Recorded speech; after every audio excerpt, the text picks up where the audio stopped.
నరసింహస్వరూపమై వెలిసి ఉన్నాడు. ఆ 9 మంది నరసింహులుగా ఉంటాడు అహోబల క్షేత్రంలో. ఇప్పటికీ అహోబల క్షేత్రంలో ఆ నవనారసింహుల్ని చూడ్డానికి దారి తెలియదేమోనని స్వాతి నక్షత్రం ఉండగా తీసుకెళ్లడానికి సహాయం చేయడానికి కొన్ని బృందాలు ఉన్నాయి.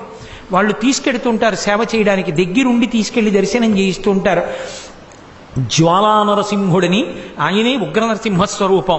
మొట్టమొదట వచ్చినటువంటి తేజోస్వరూపం, హిరణ్యకశిపుని యొక్క పొట్ట చీలుస్తున్న స్వరూపంతో ఉంటాడు. రెండవది అహోబల నరసింహుడు, అంటే ఆ హిరణ్యకశిపుణ్ణి సంహరించిన తరువాత కూర్చున్నటువంటి స్వరూపం. మాలోల నరసింహుడు అని లక్ష్మీదేవి చెంచు లక్ష్మిగా వచ్చి తరిగొండ వెంగమాంబ గారు చెంచు నాటకము అని ఒక అద్భుతమైన నాటకం చేశారు. చెంచు లక్ష్మిగా ఆవిడ్ని స్వీకరించి ఎడమతొడ మీద కూర్చోపెట్టుకుని ఉంటాడు. అదిగో ఆ నరసింహస్వరూపం మాలోల నరసింహుడు. కరంజ నరసింహుడు అని ఒక నరసింహుడు, 4వ నరసింహస్వరూపం అది. కరంజ నరసింహుడు అంటే ఆయన చెట్టు కింద కూర్చుని ధ్యానముద్రలో ఉంటాడు. 5వది పావన నరసింహుడు. పావన నరసింహుడు అంటే ఆయన దగ్గరికి వెళ్ళి ఒక్కసారి నమస్కారం చేస్తే ఎన్ని పాపములనైనా తీసేస్తాడు, మంగళములను ఇస్తాడు. అందుకనే 5వ నరసింహస్వరూపాన్ని పావన నరసింహుడు అని పిలుస్తారు. 6వ నరసింహస్వరూపం ఒకటి ఉంది, దాన్ని యోగ నరసింహుడు అంటారు. అయ్యప్ప స్వామి ఎలా కూర్చుంటారో అలా యోగ పట్టం కట్టుకుని యోగముద్రలో కూర్చుంటారు. ఇప్పటికీ అక్కడికి దేవతలు కూడా వచ్చి ధ్యానం చేస్తారు అని చెప్తారు. యోగ నరసింహుడు.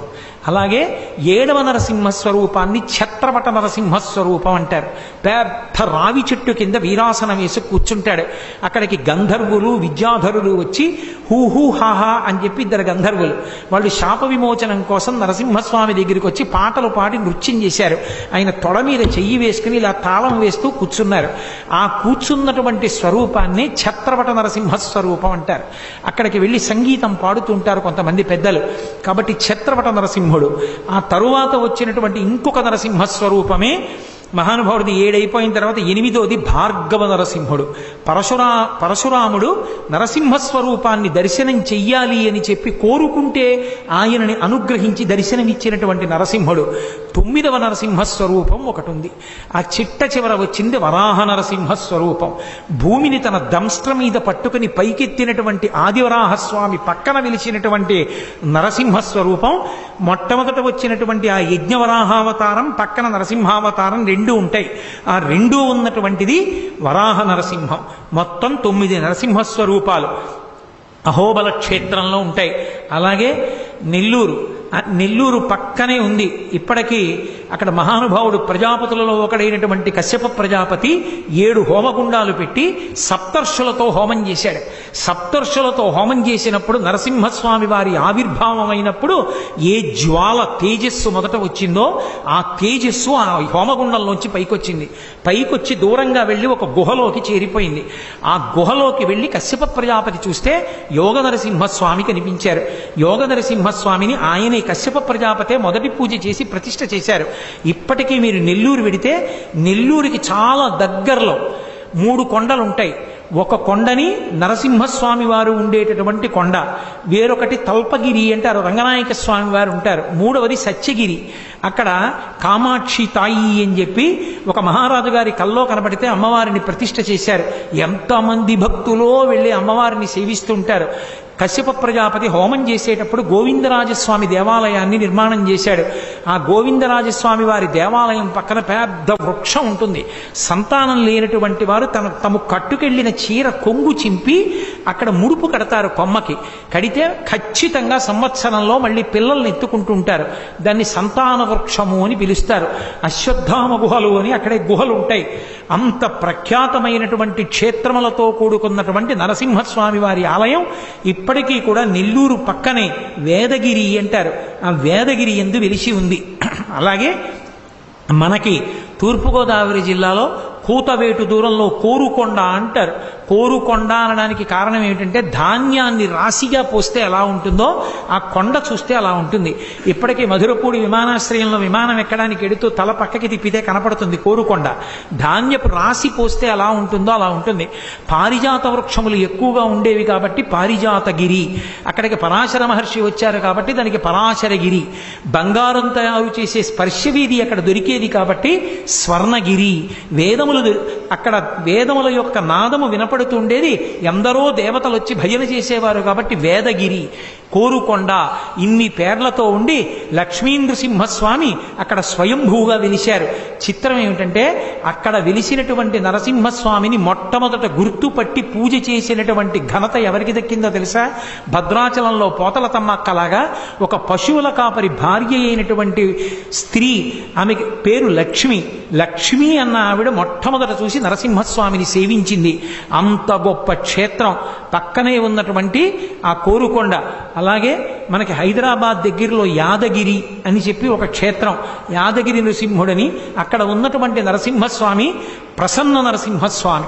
ఆ నరసింహస్వామిని యాదర్శి అనబడేటటువంటి ఒక ఋషి తపస్సు చేస్తే వెలిసినటువంటి స్వామి కాబట్టి ఆ ఋషి పేరు మీదుగా ఆ కొండకి యాదగిరి అని పేరు వచ్చింది.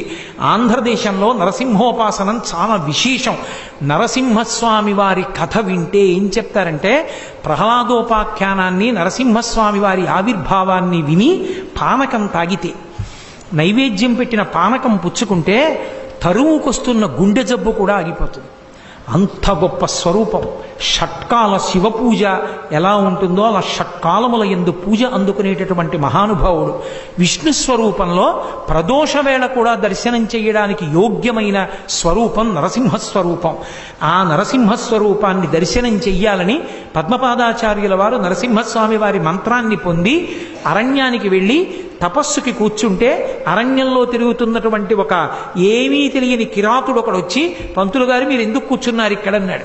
నరసింహస్వామి ప్రత్యక్షం అవ్వాలని తపస్సు చేస్తానన్నారు. నరసింహం అంటే ఏమిటి? అరణ్యంలో చాలా కాలం నుంచి తిరుగుతున్నాను, దానికి తపస్సు ఎందుకు, నేను తీసుకొస్తాను చెప్పండి అన్నాడు. విడిచిపెట్టట్లేదని ఆయన అన్నారు. కింద మనుష్యుడు పైన సింహం, ఆయన కోసం అన్నారు. అది ఈ అడవిలో ఉందా అన్నాడు. ఈ అడవిలో ఉంది అన్నారు. అయితే నేను తీసుకొస్తానులేండి, దానికి తపస్సు ఎందుకన్నారు. ఆయన నవ్వి అన్నారు, నువ్వు తీసుకురాగలవా అన్నాడు.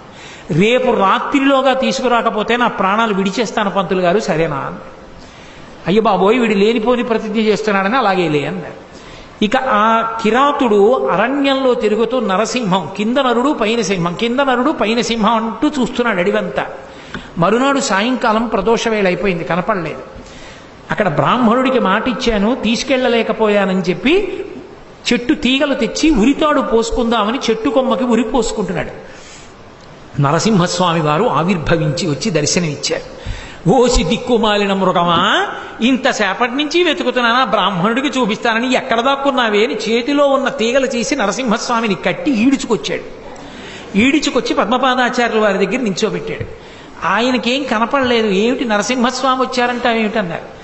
రాకపోవడం ఏమిటి, నిన్నటి నుంచి వెతుకుతున్నాను, నిద్రాహారం లేకుండా, ఇగో ఇప్పుడు దొరికింది, సాయంకాలం చచ్చిపోదామంటే అన్నారు. ఈయనకి కనపడదు, ఆయనేమో ఇదిగో అంటారు. అప్పుడు ఆయన కనపడలేదు, మాట వినపడింది పద్మపాదాచార్యుల వారికి. కొన్ని కోట్ల జన్మలు తపస్సు చేస్తే ఎంత దృష్టి కేంద్రీకరణతో చెయ్యాలో అంత దృష్టి కేంద్రీకరణతో నిన్నటి నుంచి ఇవాళ సాయంకాలం వరకు కింద నరుడు పైన సింహం, కింద నరుడు పైన సింహం అంటూ వెతికాడు. అతని తపస్సుకి మెచ్చి ప్రత్యక్షమయ్యాను. నీకంత తపస్సు లేదు, కనపడను, కానీ నన్ను నీకోసం తీసుకొచ్చాడు కాబట్టి ఒక వరం ఇస్తున్నాను. సంతతము నీ వెంట ఉండి నీకు అవసరమైనప్పుడు రక్ష చేస్తానన్నారు. శంకర భగవత్పాదాచార్య స్వామి వారు శ్రీశైల పర్వతం మీద తపస్సు చేసుకుంటుండగా కాపాలికుడు వచ్చి, చక్రవర్తి శిరస్సో మీ శిరస్సో కావాలి భైరవుడికి సమర్పించడానికి, చక్రవర్తి శిరస్సు నాకెక్కడ దొరుకుతుంది, సర్వసంగ పరిత్యాగి అయిన మీ శిరస్సు నిమ్మంటే నేను ధ్యానంలో ఉన్నప్పుడు తరిగి తీసుకుపోమన్నారు శిష్యులు పక్కన లేనప్పుడు. ఆ కాపాలికుడు వచ్చి శిష్యులు పక్కన లేనప్పుడు కంఠం పై, ఆ కత్తి పైకెత్తి శంకరాచార్యుల వారి కంఠం మీద వెయ్యబోతున్నాడు. పద్మపాదాచార్యుల వారికి అనుమానం వచ్చింది, గురువు గారికి ఏదో అపకారం జరుగుతోంది.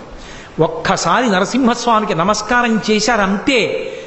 ఎక్కడో పాతాళగంగ దగ్గర ఉన్న పద్మపాదాచార్యుల వారు ఒక్క దూకు దూకి శ్రీశైలం కొండ మీద ఉన్న శంకరాచార్యుల వారి దగ్గరికి వచ్చారు. నరసింహస్వామి ఒక్క దూకు దూకి కాపాలికుణ్ణి పట్టుకుని ముక్కలు ముక్కలుగా చీల్చేశాడు. శంకరులు అలతడి చూసి కళ్ళు విప్పి పద్మపాదాచార్యుల వారి వంక తిరిగి అడిగారు, నీకు నృసింహ మంత్రోపాసన ఉందా అని అడిగారు. అవును ఉంది అన్నారు.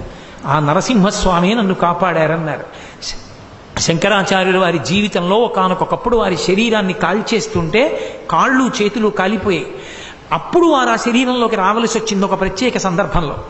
అలా లోపలికి వచ్చినప్పుడు కాలిపోయిన కాళ్ళు చేతులు మళ్ళీ ఇమ్మని నరసింహస్వామినే స్తోత్రం చేశారు. లక్ష్మీం నృసింహమదేహి కరావలంబం. శంకరాచార్యులు వారు ప్రార్థన చేస్తే మళ్ళీ కాళ్ళు చేతులు ఇచ్చేశారు. జగద్గురువులైన శంకరాచార్యుల వారిని 2 మాటలు రక్షించినటువంటి అద్భుతమైనటువంటి అవతారం నరసింహావతారం. ఆ నరసింహావతారం కథ వినడం, ఆయనకు ఒక నమస్కారం చెయ్యడం, ఆయనకి నైవేద్యం పెట్టినటువంటి పానకాన్ని పుచ్చుకోవడం జన్మ జన్మాంతరమైనటువంటి అదృష్ట హేతువు.